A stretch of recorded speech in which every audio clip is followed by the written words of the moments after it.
There's a 14-year window in German history where something happened in cinema that has never been repeated. Between 1919 and 1933, a group of filmmakers working inside one of the most psychologically fractured nations on Earth produced a body of horror films that weren't just scary. They were accurate to occult systems that had been developed over centuries, accurate to the psychological condition of a people who had stared into the abyss and couldn't find their way back out.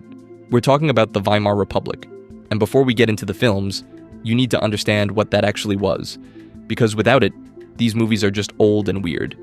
With it, they become something else entirely.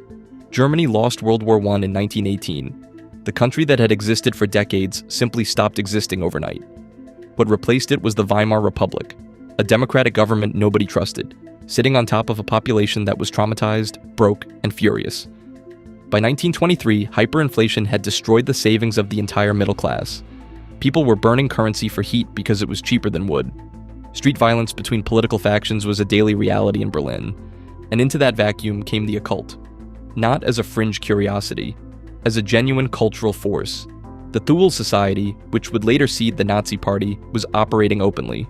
Rudolf Steiner's anthroposophy had tens of thousands of followers across Germany and Austria. Theosophical lodges, Rosicrucian orders, and Volkisch mystical movements were everywhere. People who had lost faith in the church, in the government, in rational progress, were looking for answers in older systems, in magic, in the hidden architecture of reality. Carl Jung was developing his theory of the shadow in Zurich during this exact period. The idea that every human psyche contains a dark double, the repressed, the denied, the dangerous, and that ignoring it doesn't make it disappear, it makes it stronger. The filmmakers working in Germany during these years were not separate from any of this. They were inside it. And what they put on screen was not metaphor. It was a direct transmission of what their culture was actually experiencing. These are 10 of those films. And by the end of this, you'll understand why nothing made in Hollywood during the same period comes close. This is occult cinema, where the screen is the sigil. The Student of Prague, 1913. We start before the Weimar Republic even exists, because the roots of what's coming were already growing. 1913, Prague. A student named Balduin makes a deal with a mysterious figure called Scapinelli. The terms are simple. Scapinelli takes whatever he wants from Balduin's room, and in return, Balduin gets wealth and status. What Scapinelli takes is Balduin's reflection. He reaches into the mirror and pulls it out. And from that moment, the reflection walks the world independently, destroying everything Balduin tries to build. This is the first German horror film, and it opens with one of the most precise occult concepts ever put on screen. The doppelganger, the double, is not a German invention, but Germany owned it. In esoteric tradition, the double represents the shadow self, the part of you that exists beneath the social mask, the desires, the darkness, the aspects of yourself you've buried. In Jungian terms, which were being developed at almost exactly this moment, the shadow is not evil by nature. It becomes dangerous specifically when you deny it, when you sell it, when you pretend it doesn't belong to you. Balduin sells his reflection for comfort and status. That's the transaction. And the film understands that you cannot separate yourself from your shadow without it turning against you. The screenplay was written by Hans-Heinz Ewers, a man who described himself as a Satanist, was a personal friend of Aleister Crowley, and was deeply embedded in the occult circles of early 20th century Europe. This wasn't a writer borrowing spooky imagery. He knew exactly what he was writing about. The double exposure technique used to show Balduin and his reflection in the same frame was genuinely groundbreaking cinema, but more importantly, it worked. The reflection feels wrong in a way that goes beyond the technical trick. It feels like something that should not exist outside its proper container. Psychoanalyst Otto Rank analyzed this film in 1914, 1 year after its release, connecting the doppelganger directly to narcissism and repression. The film was already being read as a psychological document before the language to fully describe it had been developed. The template is set. A man sells the hidden part of himself. He cannot survive it. The Cabinet of Dr. Caligari, 1920. 7 years later. The war is over. Germany has lost. And the first film of the Weimar era proper arrives looking like the inside of a broken mind. The Cabinet of Dr. Caligari is the film most people point to when they talk about German expressionism, and they're right to.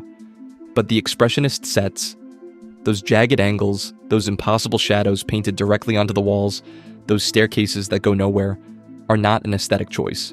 They are a psychological statement. The story follows a traveling showman named Caligari who controls a somnambulist named Cesare. Cesare sleeps in a cabinet and wakes only when Caligari commands him. He predicts deaths. He commits murders. He has no will of his own. The occult system at work here is mesmerism. Franz Anton Mesmer was an 18th century German physician who developed the theory of animal magnetism, the idea that a trained practitioner could dominate the will of another person through a kind of invisible force.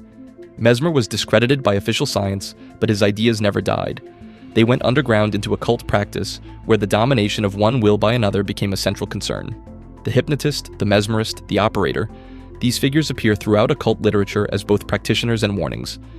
Caligari is the operator, Cesare is the dominated. And the film's horror is not that Cesare kills people, it's that he has been hollowed out, his will has been taken, he is a body walking around with someone else's intentions inside it. For a German audience in 1920, this landed differently than it does for us. These were people who had just spent 4 years sending their sons to die on the orders of a Kaiser who turned out to be wrong about everything. The question of what happens when you surrender your will to an authority figure was not abstract. It was the defining trauma of their generation. The twist ending, which I won't fully spoil, reframes the entire film as the account of a madman. Some read this as undermining the horror. The occult reading says the opposite. The madman sees clearly. The sane world is the one under Caligari's control. The Golem, 1920. Same year, completely different occult system. The Golem is the only film on this list drawing from Jewish mystical tradition, and it treats that tradition with more accuracy than most academic texts written about it. The story is set in 16th century Prague, the same city as Student of Prague, which is not a coincidence, Prague being the historical center of Kabbalistic practice in Central Europe. Rabbi Lowe, a real historical figure, creates a being from clay to protect the Jewish ghetto from persecution. He animates it by placing a shem, a piece of parchment inscribed with the name of God, into a cavity in the golem's chest. The golem obeys, it protects, and then it stops obeying. The shem is a real Kabbalistic concept. The animation of matter through divine names is a real practice within Jewish mystical tradition. Rabbi Judah Lau ben Bezalel was a real person, a 16th century Talmudic scholar and Kabbalist who lived in Prague and about whom the golem legend genuinely circulated. Paul Wegener, who directed and starred as the golem, had been fascinated by this material for years. He'd made an earlier version in 1915. The 1920 film is the one that survives, and it's remarkable for how seriously it takes its source material.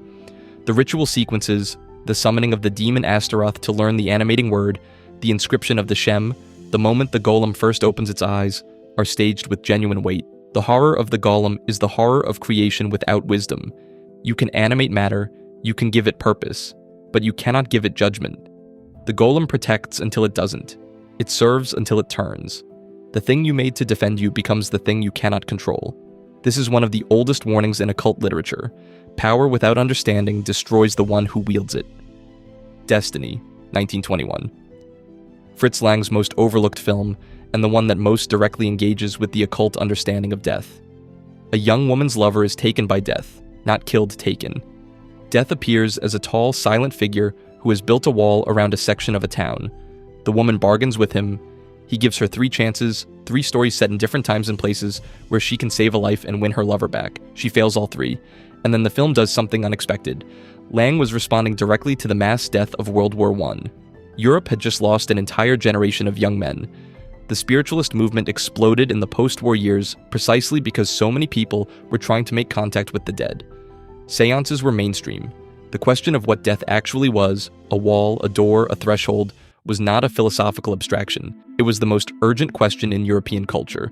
The occult tradition has always understood death as a system with rules rather than a simple ending.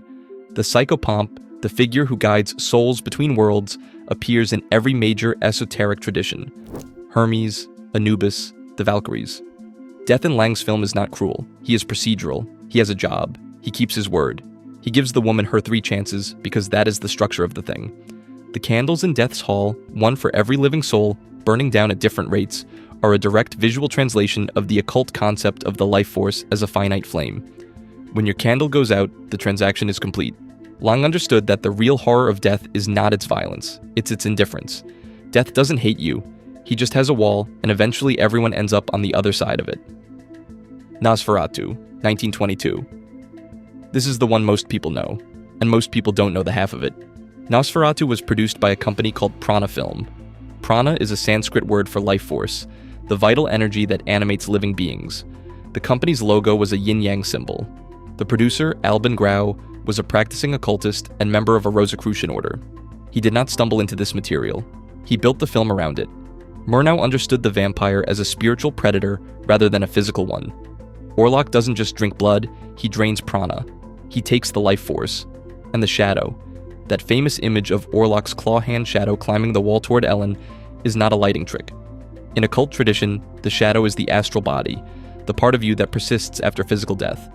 Orlac's shadow moves independently because he is operating on the astral plane as much as the physical one.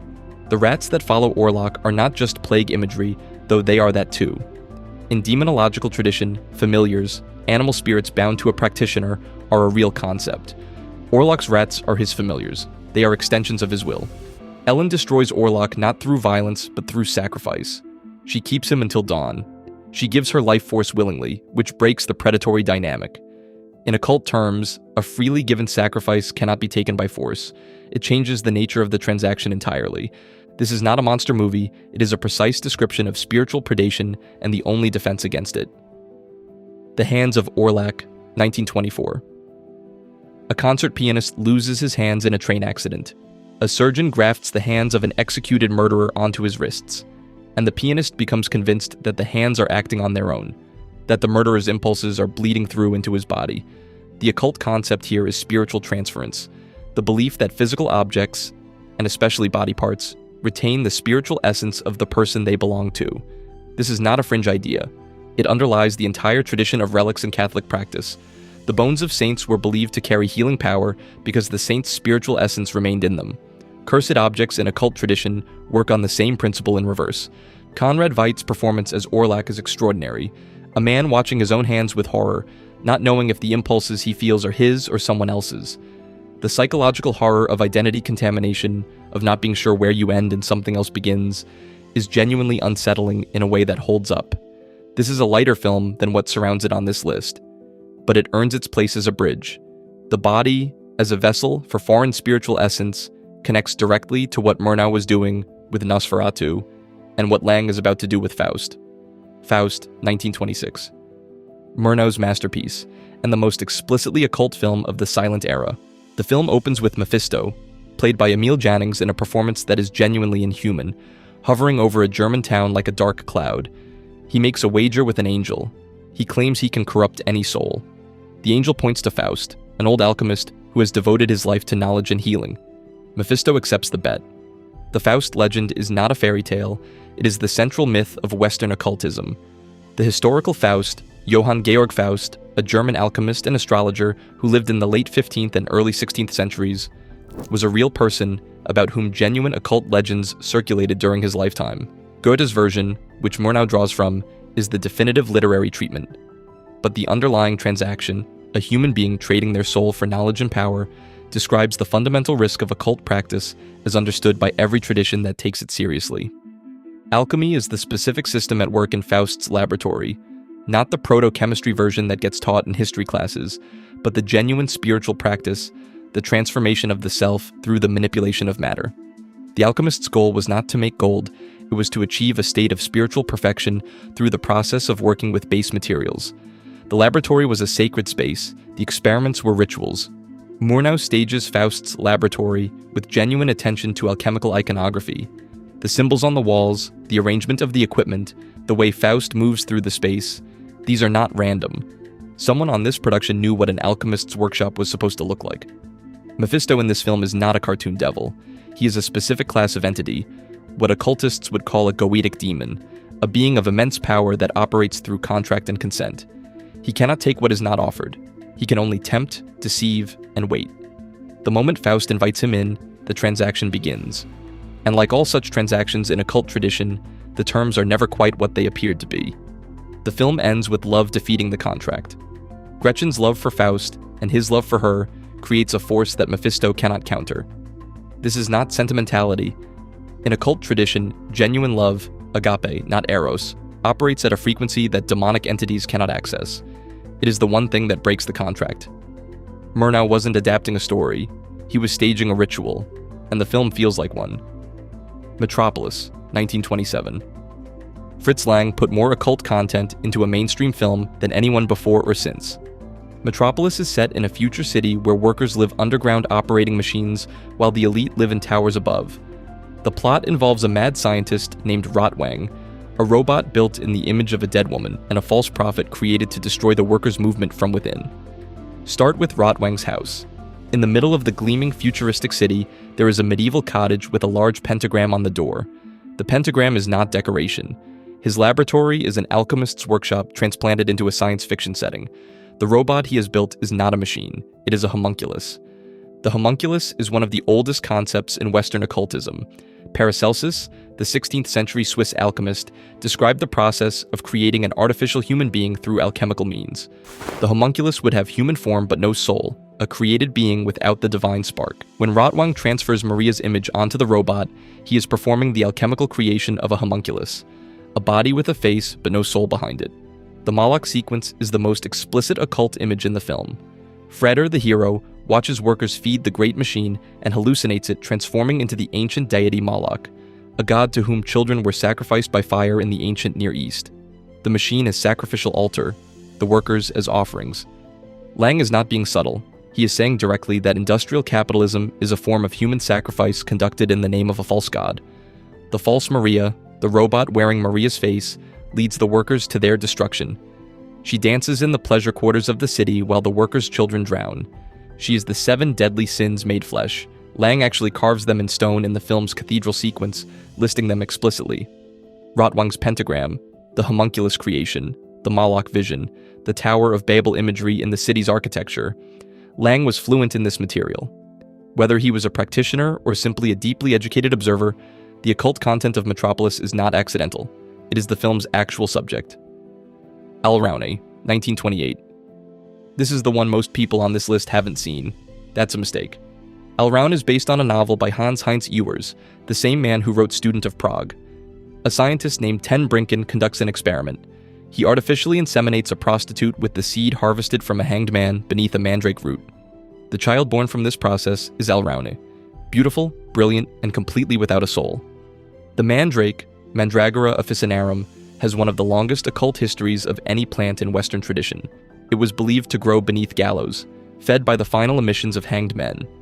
Its root, which resembles a human figure, was used in love magic, cursing, and the creation of artificial life. Paracelsus wrote about the mandrake in connection with the homunculus. The grimoire tradition is full of instructions for harvesting and working with mandrake root. This is not folk superstition. It is a consistent thread running through centuries of serious occult practice. Alraune is the homunculus-made female. She is created rather than born. She has no soul because the process that made her bypassed the mechanism through which souls enter bodies, which in occult tradition is the natural process of conception and gestation, not a laboratory procedure. Brigitte Helm plays Alraune with a coldness that is genuinely disturbing. She had just come off Metropolis, where she played both the saintly Maria and the demonic robot. Here she plays something in between, human in form, absent in essence. She destroys every man who becomes attached to her, not out of malice, but out of simple incapacity. She cannot love because she has nothing to love with. The film asks a question that occult tradition has always taken seriously. What is a person without a soul? Not a monster, not a demon, just an absence wearing a human face. Vampyr, 1932. The last film, and it knows it's the last film. Carl Theodor Dreyer was Danish, not German, but Vampyr was filmed in Germany and France in 1932, 1 year before the Weimar Republic ended. The atmosphere of the film, that dreamlike threshold quality where nothing is quite solid and the rules of the waking world don't fully apply, feels like a document of a moment that knows its ending. The plot is almost beside the point. A traveler named Alan Gray arrives at a village and becomes entangled with a family under the influence of a female vampire. But Dreyer wasn't interested in plot. He was interested in states. Liminal states. The space between waking and sleeping, between living and dying, between this world and whatever is on the other side. Dreyer researched genuine vampire folklore and occult literature extensively before making this film. He was particularly interested in the threshold concept, the idea that the vampire exists in a state of permanent liminality, neither fully alive nor fully dead, trapped at the boundary. In occult tradition, this threshold is a real place. The space between death and whatever comes next is not instantaneous. There is a process. There are entities that get stuck in it. The film's most famous sequence involves Alan Gray watching his own body being carried in a coffin, looking up through the glass lid at the world passing above him. It is one of the most genuinely unsettling images in cinema history, not because it's violent or shocking, but because it's accurate. It describes the experience of being trapped at the threshold, present enough to perceive, absent enough to be powerless. Dreyer shot the film with gauze over the lens to create a permanent haze. The world of Vampyr is not quite in focus because it is not quite real. It exists in the space between. 1932. 1 year later, Hitler becomes chancellor. The Weimar Republic ends. The filmmakers scatter. Lang flees to Paris, then Hollywood. Murnau had already died in a car accident in 1931. Wegener stays and compromises. Veit leaves for Britain. The window closes. 14 years, 10 films, one country in the process of destroying itself. What these filmmakers left behind is not a genre. It's a map. A complete survey of the Western occult tradition rendered in light and shadow, before the industry that would eventually own horror decided that audiences needed to be protected from the real thing. Every country has its own relationship with the hidden world, its own traditions, its own fears, its own way of putting the unspeakable on screen. Germany went first, Germany went deepest, and Germany paid a price for it that the films, if you watch them carefully, seem to have already known was coming. This is the first entry in a series where we go country by country through the occult cinema of the world. Different traditions, different shadows, same question underneath all of it. If you want to watch any of these films, most of them are in the public domain and available for free. And if you want to go deeper on any of the occult systems we touched on today, the Kabbalah, the Faust legend, the homunculus tradition, those are all subjects we'll be returning to on this channel. Subscribe if you want to keep going. Thanks for watching.